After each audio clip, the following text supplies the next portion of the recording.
Добрый вечер, дорогие телезрители. В прямом эфире программа «Акценты». Я ее ведущая Екатерина Такамбаева. В Кыргызстане завершилась декада бесплатной консультационно-правовой помощи населению. Организована акция Министерством юстиции. Главная цель – повысить правовую грамотность граждан и оказание правовой помощи населению. Эта акция стала уже ежегодной традицией. Она всегда приурачивается ко Дню прав человека, который отмечается 10 декабря. О итогах декады бесплатной юридической помощи мы поговорим с директором Центра по координации гарантированной государственной юридической помощи Калбековым Акжолом Сабыровичем. Добрый вечер. Добро пожаловать к нам в студию. Также у нас в студии сегодня присутствует Эльмира Баишевна Арапова, которая является проректором АУПКР и директором общественного фонда «Человек, свобода, права». Напоминаю, номер нашей студии 59 20 55. Акжол Сабырович, давайте начнем, наверное, с вас. Вы расскажете, как появилась эта идея декад, ежегодная традиция, в какой раз уже проводится и сколько людей к вам обратились, получили помощь, консультацию. Спасибо большое. Безусловно, мы должны понимать, права человека и обеспечение наших граждан непосредственно юридической помощью является одним из таких основополагающих и, безусловно, основных таких функций Министерства юстиции. И, как вы знаете, в рамках системы гарантированной государственной юридической помощи, начиная с 2016 года, мы проводим подобную декаду. Безусловно, мы не ограничиваемся только проведением этой декады. В течение года мы также проводим различные акции, которые предусматривают именно обеспечение наших граждан соответствующей юридической помощью. Мы должны понимать, что эта декада не предполагает, что мы именно ограничиваясь этими мероприятиями, в другое остальное время не предоставляем подобную помощь. Если говорить простым языком, скорее мы всего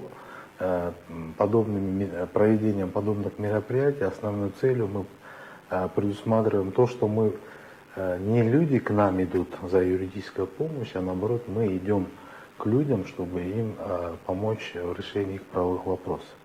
И, безусловно, очень важный момент, здесь необходимо отметить, что это информирование наших граждан о наличии системы бесплатной юридической помощи в нашей стране, о том, что любой гражданин, будучи столкнувшись с какой-нибудь правовой проблемой, он может получить эту помощь за счет государства. Да? К сожалению, на протяжении многих лет с момента принятия независимости нашей страны к этому вопросу со стороны государства не было такого должного внимания, да, и, безусловно, не было какой-то государственной политики в этом направлении, не были внедрены институциональные механизмы, да, что в конечном итоге выразилось в том, что люди уже, честно говоря, не доверяли государству в части того, что государство может им оказать юридическую помощь. И не только просто юридическую помощь, но и самое важное, это качественную юридическую помощь. Поэтому с момента принятия закона о гарантированной государственной юридической помощи мы одним из основных таких целей перед собой поставили, чтобы обеспечить наших граждан доступной, оперативной и очень важной, качественной юридической помощи. Для этого мы внедрили определенные механизмы, которые, на наш взгляд, более-менее обеспечили качество предоставляемой юридической помощи. Мы, безусловно, ведем работу по правовому просвещению наших граждан. Мы, безусловно, работаем над искоренением правового нигилизма. Одним словом, мы обеспечиваем правовую защищенность наших граждан именно в вопросах касательно прав. И подобная декада, вы правильно заметили, это традиционно проводимое Министерством юстиции мероприятие. И очень важно отметить, что в данном начале проведения подобных декад Мы эту декаду проводили своими силами. Возможно, где-то у нас были некоторые недочеты, но вот уже, как показывает и вот декада, проведенная в этом году, мы, я думаю, набрали очень хороший опыт в части организации подобных мероприятий, в части привлечения других субъектов системы бесплатной юридической помощи в данную работу. И я думаю, сейчас уже более-менее наши граждане проинформированы о том, что они могут совершенно бесплатно за счет государства получить юридическую помощь. Ну, здесь, чтобы было понятно нашим телезрителям, надо здесь пояснить, что юридическая помощь, она предоставляется за счет государства двух видов. Первое – это консультационная правовая помощь, говоря простым языком, это предоставление устных и письменных консультаций. Эту помощь могут получить абсолютно все категории граждан, в том числе иностранные граждане, лица без гражданства и беженцы. А вот второй вид юридической помощи, так называемая квалифицированная юридическая помощь, если говорить простым языком, это мы предоставляем услуги адвоката за счет государства. Очень важно отметить, что услуги адвоката для получателя этой помощи бесплатно, но адвокату со стороны государства уплачивается соответствующий гонорар. И вот второй вид юридической помощи, она предоставляется в рамках уголовных, гражданских дел и административных дел, осуществляется со стороны адвоката представительства в судах, правоохранительных, следственных органов. И эту помощь могут получить определенные только категории граждан, в основном это уязвимые слои нашего населения, и им мы обеспечиваем услугами бесплатного адвоката. И если вернуться непосредственно к нашей декаде, я бы хотел вкратце остановиться по итогам этой декады. Эта декада показала, что люди больше проинформированы уже об системе бесплатной юридической помощи. Это говорит сами цифры за себя. То есть в этом году мы уже по сравнению с прошлым годом на много раз увеличилось количество граждан, которые к нам обратились. В целом мы по итогам декады, вот в течение 10 дней, которые проходило с 6 по 16 декабря, мы оказали более чем 6579 гражданам бесплатную юридическую консультацию. Мы, если их подразделить по статусу, половому статусу, да, из них 3123 это были мужчины, женщины 3456 граждан. В том числе мы проводили анализ по возрасту. Меньше 20 лет граждане обратились 256, от 20 до 35 1944, от 36 до 60 лет 33 179 и свыше 60 лет 1200 граждан. И также мы подразделили по социальному статусу: малоимущие 1309, пенсионеры у нас 1432 обратились, занятые люди 1137, безработные 2624, наши несовершеннолетние 45 и лица с ограниченными возможностями здоровья 32. Ну, как видно из этого анализа, преобладает количество граждан безработных, которые к нам обратились. Затем идут пенсионеры.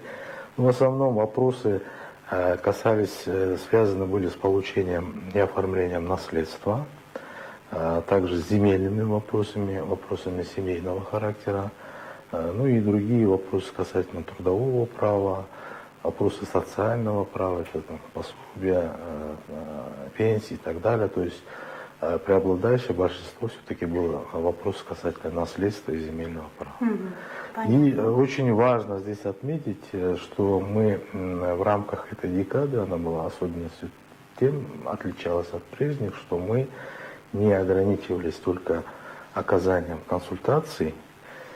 И если человек нуждался в помощи непосредственно адвоката, в представительстве его интересов, там, в суде и так далее, мы сразу же ему предоставляли адвокат, и адвокат начинал работать уже непосредственно в рамках своей профессиональной деятельности. И в настоящее время адвокаты продолжают эту работу, оказывать эту помощь. И кроме того, мы в рамках самой консультационной правовой помощи, надо очень отрадно отметить, что мы смогли решить даже некоторые правовые вопросы, которые годами люди не могли решить. Ну, у меня есть здесь с собой, захватил определенные примеры в рамках декады, в рамках консультации, которые мы непосредственно решили вопросы некоторых граждан, но если будет интересно, я тоже об этом Да, озвучу. давайте мы их озвучим чуть позже, а сейчас мне хочется задать вопрос Эльмире Баишиной. Дело в том, что расширили в этот раз список тех, кто участвовал в декаде, не только министерства и смежные ведомства, но и некоммерческие организации, в том числе и ваш фонд, да, принял участие. Расскажите, пожалуйста, почему вы решили принять участие и насколько было важно, чтобы гражданский сектор тоже участвовал в этой акции, в этой декаде? Ну, на сегодня, как мы знаем, что существуют законы. У нас в Кыргызстане очень много хороших законов. Но, к сожалению, немногие информированы о том, что есть такие законы. И 3 года назад наш общественный фонд «Человек, право, свобода», который я возглавляю, совместно еще с 3 неправительственными организациями, это Лига юристов Центральной Азии, это общественный фонд «Линия защиты» и общественный фонд Центра права и законодательства, мы решили, что нужно создать национальную сеть неправительственных организаций, которые будут способствовать развитию системы гарантированной государственной юридической помощи. Это было 3 года назад. На сегодня в нашу национальную сеть вошли 14 организаций. И мы на протяжении 3 лет непосредственно работаем совместно с Центром координации гарантированной государственной юридической помощи. Почему это важно? Для того, чтобы система заработала, необходимо социальное партнерство. Социальное партнерство государственных органов, органов местного самоуправления, вузов, средств массовой информации и, конечно, неправительственных организаций. И то, что уже на протяжении 3 лет проводится эта декада, и в ней принимают участие не только государственные органы, а именно те субъекты, которые должны предоставлять гарантированную государственную юридическую помощь, и уполномоченные органы, это Центр координации по гарантированной государственной юридической помощи, но и неправительственные организации, которые работают по линии правозащиты, по линии прав человека. И вот наш общественный фонд совместно с национальной сетью неправительственных организаций на протяжении уже вот в этом году 2-й год мы попробовали новый формат, это квиз-игры. Квиз-игры, и если в прошлом году вот наш фонд при поддержке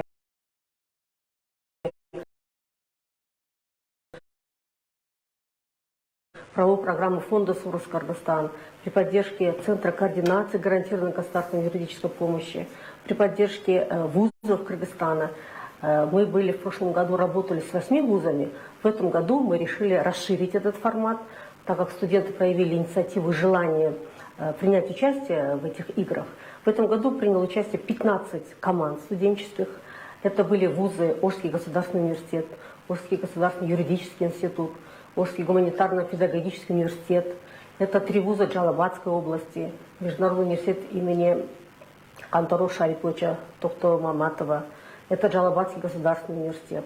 Отрадно, что в этом году в наших играх приняли участие Кыргызско-Российский славянский университет, Кыргызская государственная юридическая академия и многие другие вузы, одни из ведущих вузов, которые ведут подготовку будущих юристов.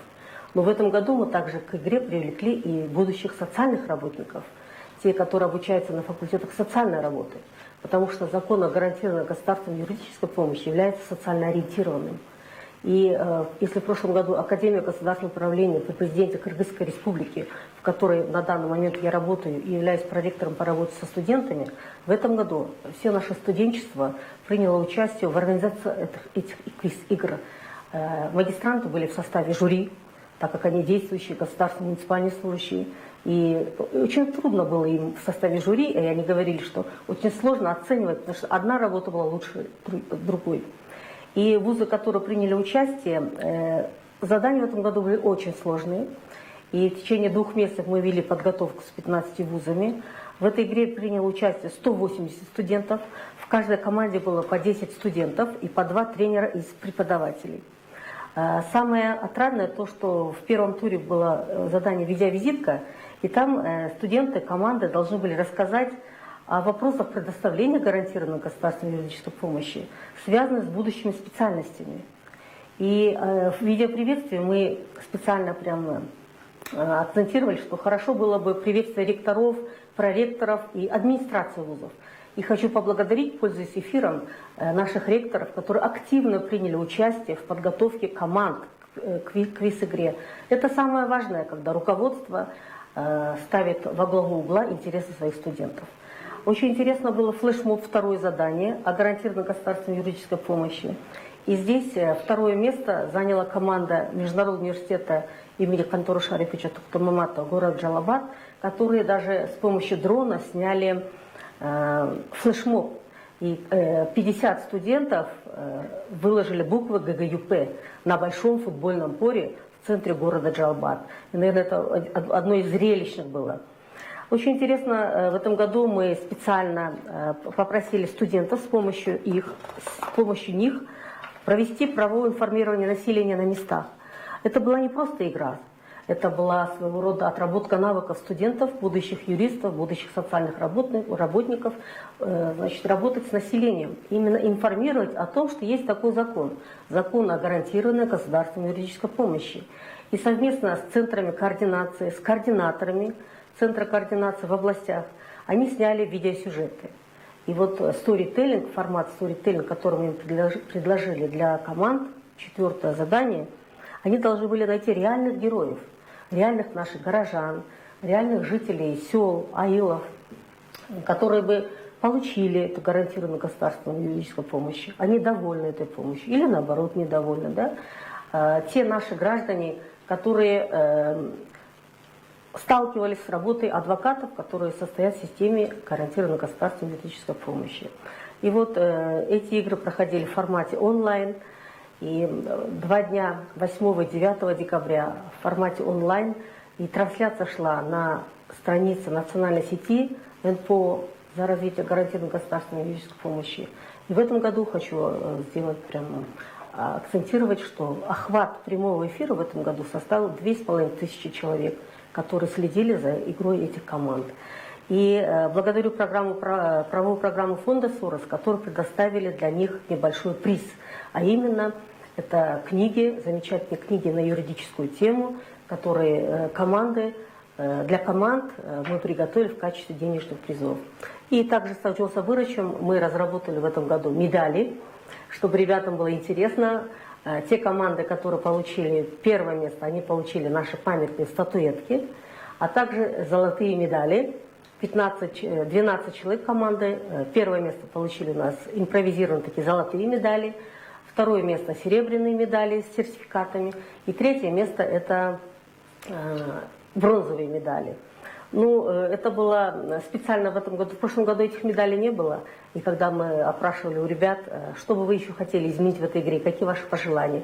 И вот ребята сказали, что нам настолько эта игра понравилась, если вы будете на следующий год проводить, нам бы хотелось, чтобы осталась бы память об этой игре.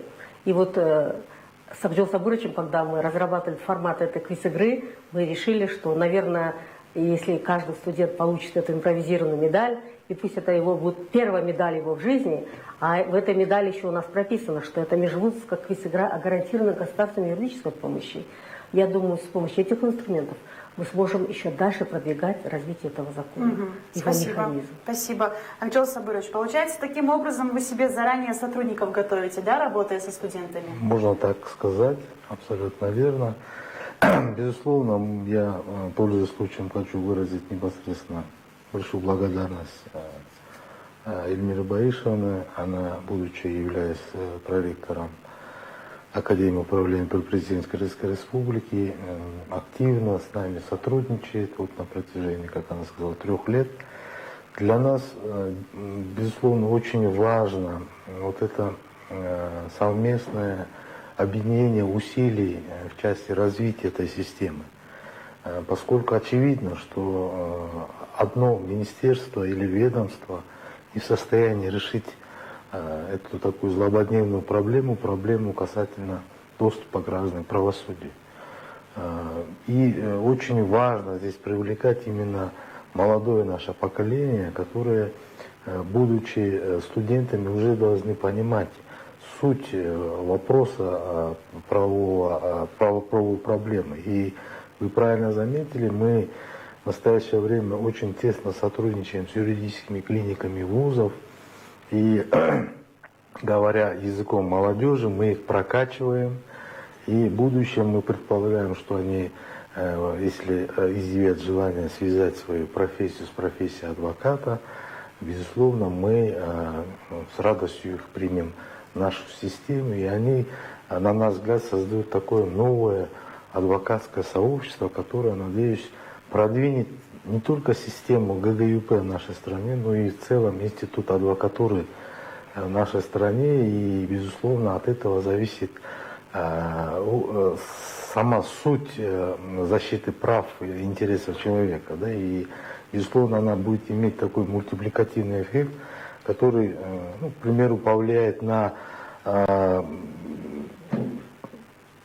добросовестное расследование уголовных дел, на правильное отправление правосудия со стороны судей. Да? То есть вот этот весь механизм все-таки должны уже сейчас закладывать и, так скажем, уже смотреть на будущее. И очень правильно вы здесь отметили, что одним из наших задач непосредственно декады тогда было правовое просвещение.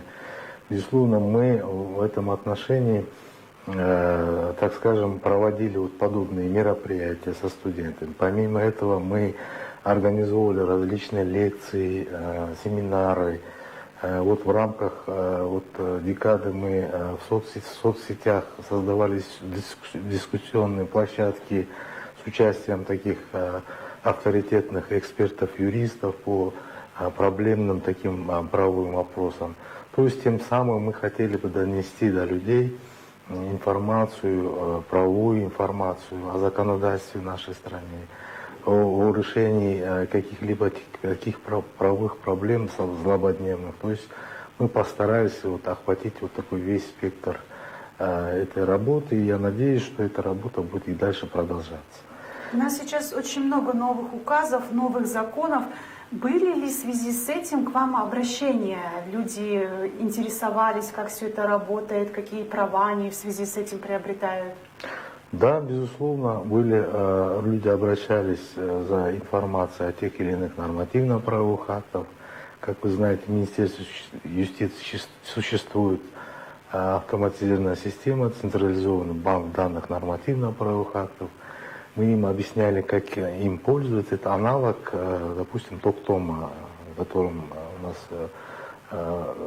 часто пользуются юристы. И вот в рамках вот этой системы мы также им разъясняли, что где они могут получить ту или иную информацию о том или ином нормативно-правовом акте. И, кстати, для телезрителей и, в частности, для юристов я бы хотел отметить, что именно централизованный банк данных Министерства юстиции, она является актуальной. То есть там можно получить актуальную информацию о нормативно-правовом акте. Конечно, вы правильно заметили, такие вопросы тоже были. Эльмира Борисовна, теперь вопрос к вам. У вас была, так я, если правильно поняла, большая часть это вот именно просветительская работа, да? Скажите, вы не первый раз этим занимаетесь, не первый год. Растет ли информированность нашего населения о их правах?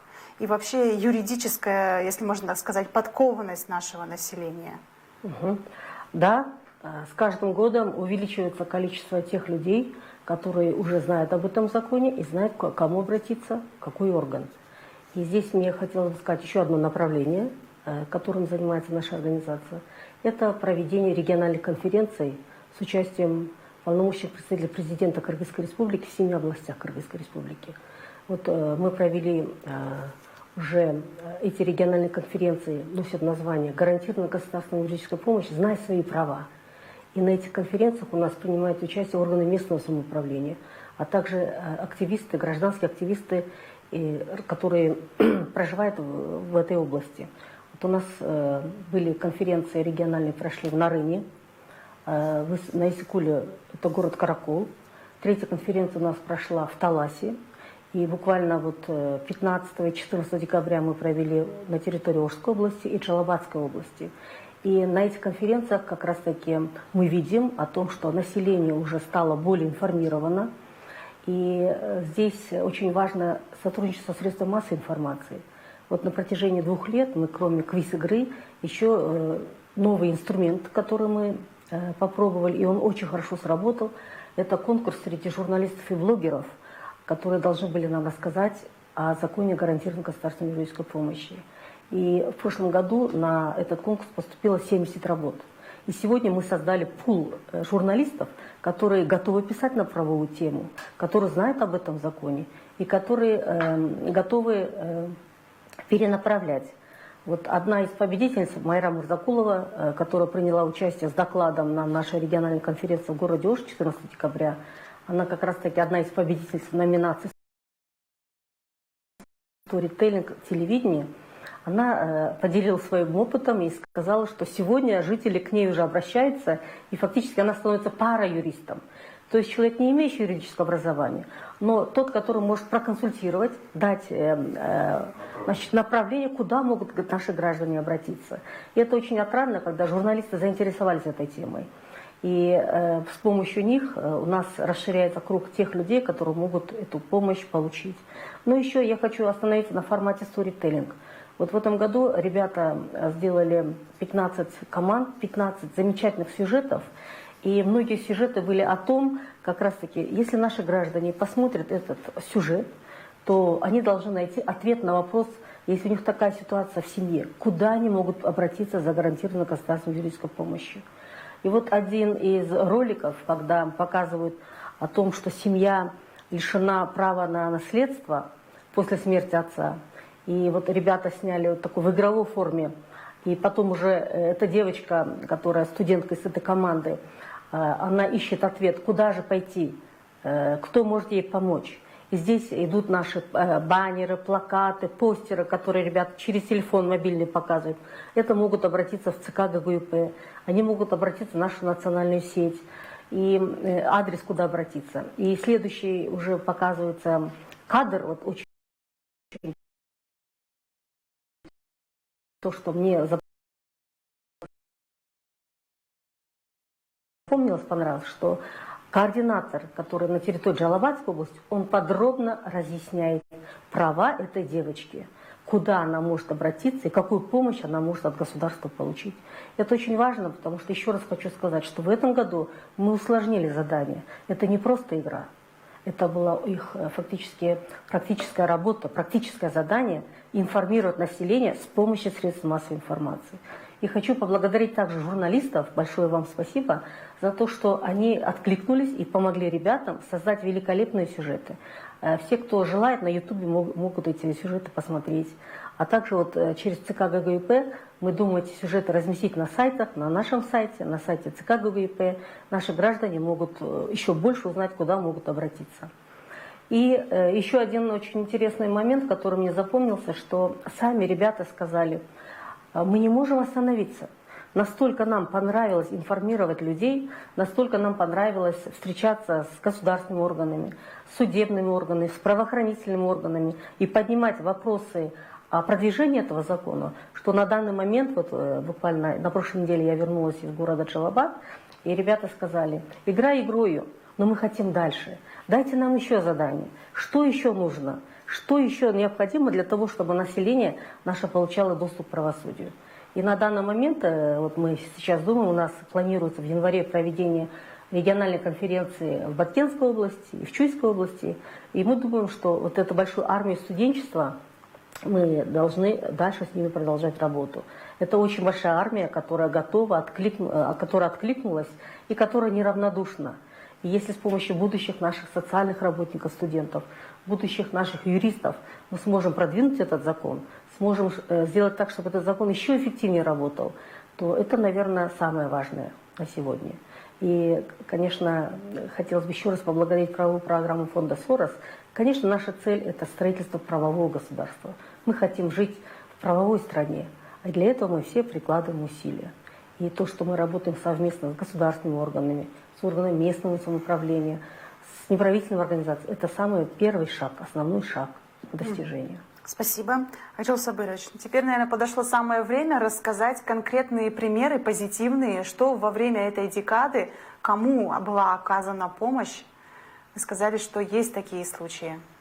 У меня очень большой перечень этих вопросов, но я хотел бы отметить следующее, что мы вообще переформатировали свою работу в части обеспечения оперативной, реагирования на такие резонансные дела. Поэтому, как вы знаете, много в соцсетях есть такие моменты, когда люди нуждаются в юридической помощи, и поэтому мы, не дожидаясь, что сам человек к нам обратится, мы сами уже предпринимаем меры, связываемся с этим человеком.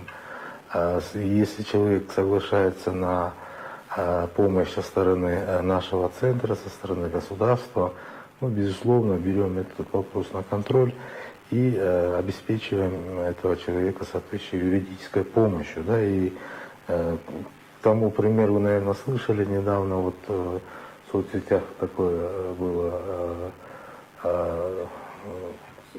нет, относительно вот в Москве блогер Дэвид или Дава, вот он с нашей девочкой там, он изъявил желание помочь. Мы, безусловно, этот вопрос взяли под свой контроль.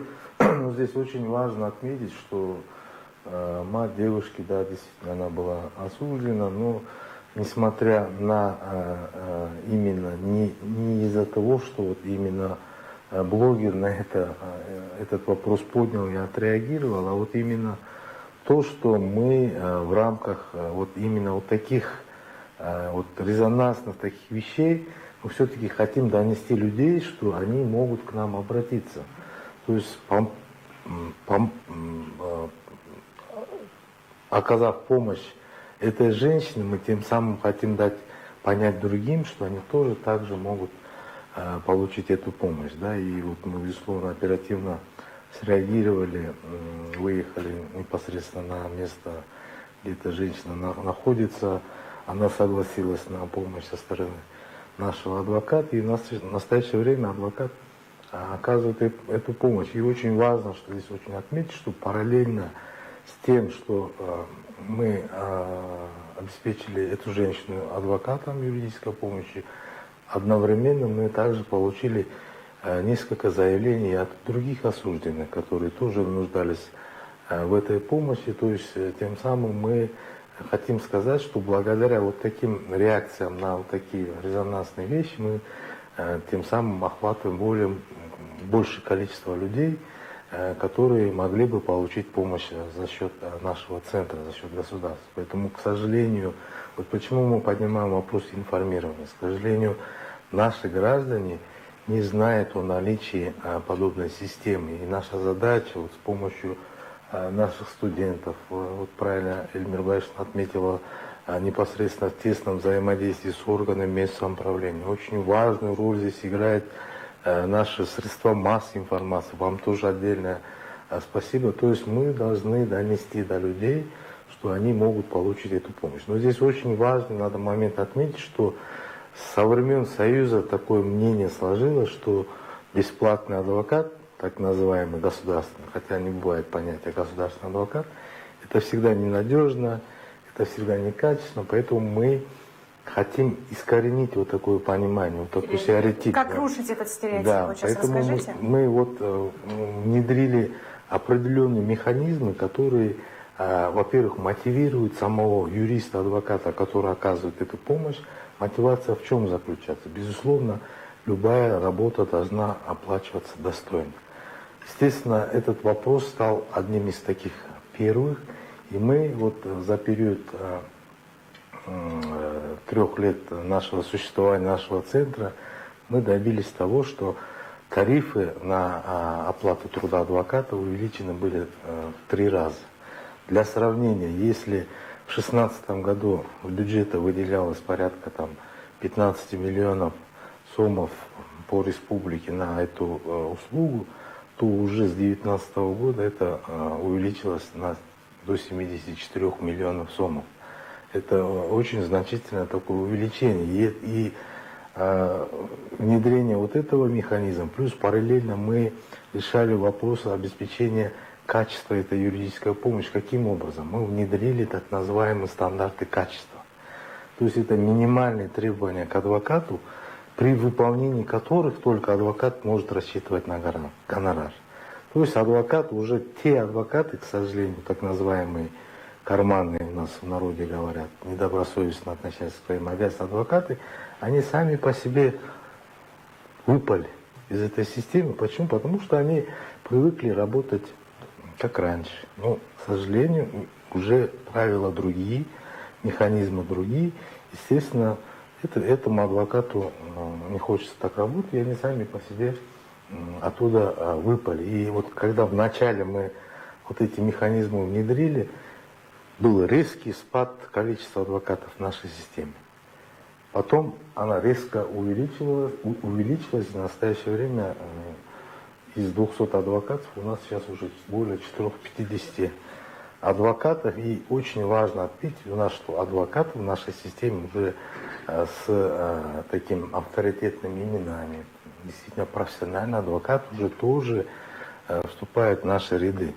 Это говорит о том, что система все-таки развивается, и адвокаты уже непосредственно мотивированы тем, что вступить в эту систему. И еще один момент очень я бы хотел заметить, что вот, если вы помните, недавно был второй съезд адвокатов, и там принимал участие непосредственно наш президент нашей страны, и он обозначил важность вопроса обеспечения граждан юридической помощью, и обозначил вопросы, безусловно, потенциала наших адвокатов, в том числе адвокатов системы ГГУП. И поскольку мы предоставляем эту помощь за счет государства, и чтобы повысить качество, еще улучшить это качество этой работы, президент сделал такое послание, что необходимо увеличение этих тарифов еще в 2 раза. Я считаю, что это очень правильное со стороны президента мнение и высказывание, поскольку действительно, если мы хотим получить качественную юридическую помощь, тогда должна быть соразмерная оплата, ну и параллельно мы должны устанавливать четкие механизмы и требования непосредственно к этому адвокату при оказании юридической помощи. Здесь важно отметить, что наши граждане должны понимать, что раз адвокат бесплатно оказывает помощь, они не должны понимать, что это все бесплатно. Это для него бесплатно, но этому адвокату государство оплачивает услугу. Поэтому получатель этой помощи имеет право полностью требовать от этого адвоката качества предоставления.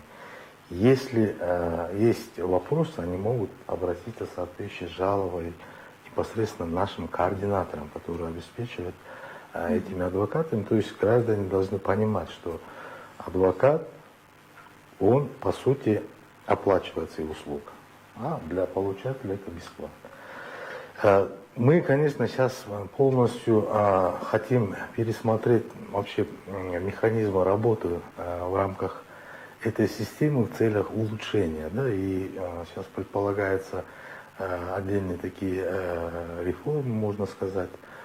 Мы хотим на уровне, уже на районном уровне обеспечить такое взаимодействие всех субъектов системы ГГУП. Это и госорганы, и органы местного самоуправления, и неправительственный сектор гражданский, и юридические вузы. И к вашему сведению, в настоящее время разработана новая редакция закона. Она одобрена Джору Кенеша в 3 чтениях. Сейчас находится в администрации президента. И если этот закон будет подписан и вступит в силу, там очень много таких прорывных и очень, думаю, новшеств. Да? И вот Эльмир Борисович заметил вот понятие пара-юриста, есть такое. Давайте вы продолжите. Да, насчет пара-юрист, в принципе, если вот так посмотреть, пара-юристы де-факто у нас существуют. Да, это вот эти гражданские активисты там и так далее, но юридически их статус не был закреплен. Такие примеры существуют в Молдове, насколько я знаю. Да, если можно, я продолжу. Да, давайте по вопрос закону. не в этом, вопрос в том, что мы должны объединить эти усилия. Мы должны совместно, планомерно развивать эту систему. Мы должны обеспечивать наших граждан юридической помощью. То есть должна быть четкое взаимодействие этой системы. Должен быть какой-то сквозной мандат у непосредственно координатора этой системы, чтобы он мог четко распределять те или иные функции между субъектами системы ГГП для достижения нашей общей цели. Это цель обеспечить наших граждан правовой защищенностью. Да? И я думаю, мы в этом направлении дальше будем тесно сотрудничать, работать. И я надеюсь, у нас очень такие амбициозные планы на будущее. Дай Бог, если мы это совместно реализуем, я думаю, для наших граждан это будет только... Ну, Спасибо. дорога осилит идущий, поэтому мы будем двигаться дальше, и я думаю, мы движемся в правильном направлении. Если говорить о параюристах, то, конечно, не нужно изобретать велосипед, если он хорошо изобретен. И мы изучили опыт зарубежных стран. И вот опыт Молдовы о продвижении параюридического движения нам очень понравился. И совместно вот с ЦК ГГУП, наша национальная сеть неправительственных организаций, в этом году мы хотим продвинуть параюридическое движение в Кыргызской республике. Уже провели серию семинаров, серию тренингов именно для гражданских активистов, те, которые могут и оказывают параюридические услуги. Это вот первое направление. Еще я хотела бы продолжить мысль Алжола Сабыровича о том, что сегодня, к сожалению, многие наши граждане думают, что если гарантированная государственная юридическая помощь она бесплатная, то она некачественная. Это совершенно не так. И чтобы этот стереотип искоренить, мы еще один инструмент приняли. Это работа, проведение мастер-классов с участием самих адвокатов. Те адвокаты, которые состоят в реестре гарантированной государственной юридической помощи. И вот в этом году мы провели 20 мастер-классов совместно с ЦК ГГУП, с Алжолом Сабыровичем, посетили. И 500 студентов юридических факультетов старших курсов приняли участие. И после этих мастер-классов многие из них задумались о том, а почему бы не стать будущим адвокатом? Почему бы сегодня не пройти адвокатскую практику? И очень много вопросов они задавали нашим адвокатам системы ГГУП, которые приняли участие. Это 5 адвокатов, хочу их озвучить и поблагодарить их за активную работу. Это Нурматов Акрам, адвокат Чуйской территориальной адвокатуры, Толкунбек Улу Джигит, который работает на территории Ошской области, Мурзаев Исмаил на территории Джалабадской области, Шашинбек Верхингуль на территории города Бишкек и Чуйской области. Вот они работали непосредственно со студентами, и мастер-класс был в том, что они рассказывали о своей работе, проводили мастер-класс, кто такой адвокат по ГГИП, как войти в реестр, какова зарплата, какие интересные кейсы были. И ребята настолько загорелись, и я думаю, это важно, что мы будем готовить уже новое поколение, те, которые на смену придут, те ребята, которые уже со студенческой скамьи знают об этом законе и готовы работать в этой системе. Поэтому мы бы хотели, чтобы эта система стала более эффективной, чтобы работать. Мы начинаем все инструменты, все субъекты работать вместе. Один в поле не воин. Когда мы вместе, мы, наверное, и горы перевернем. Не зря вот эта пословица говорит о том, что у нас все впереди. И вот эти шаги, которые мы идем от года в год на протяжении 3 лет, мы видим рост правовой культуры наших граждан. Мы видим рост правового образования, рост правового просвещения. Спасибо. Поэтому сегодня это очень важно. Спасибо большое. У нас уже заканчивается эфир, поэтому, пожалуйста, озвучьте, куда можно обращаться за бесплатной государственной юридической помощью. У нас во всех, я отмечу, что в Министерстве юстиции созданы 34 центра бесплатной юридической помощи. Они находятся во всех районах нашей страны. Помимо этого, в областных центрах у нас находятся межрегиональные отделы. В каждой области у нас имеется координатор. Непосредственно при Министерстве юстиции создан наш центр. Мы находимся на Дибек-Джолу Правды, Дибек-Джолу 381. Это ЦОН, здание ЦОНа на 3-м этаже. Туда могут люди обращаться. Непосредственно у нас есть на 1-м этаже самого этого же ЦОНа есть центр бесплатной консультации. Туда могут люди обращаться, но не полностью телефоны, точные адреса, в принципе, на наших состраничках, на нашем сайте наши граждане могут получить. Спасибо большое за то, что уделили нам время, пришли. Это была программа «Акцент» на телеканале «Пирамида». С вами на все времена.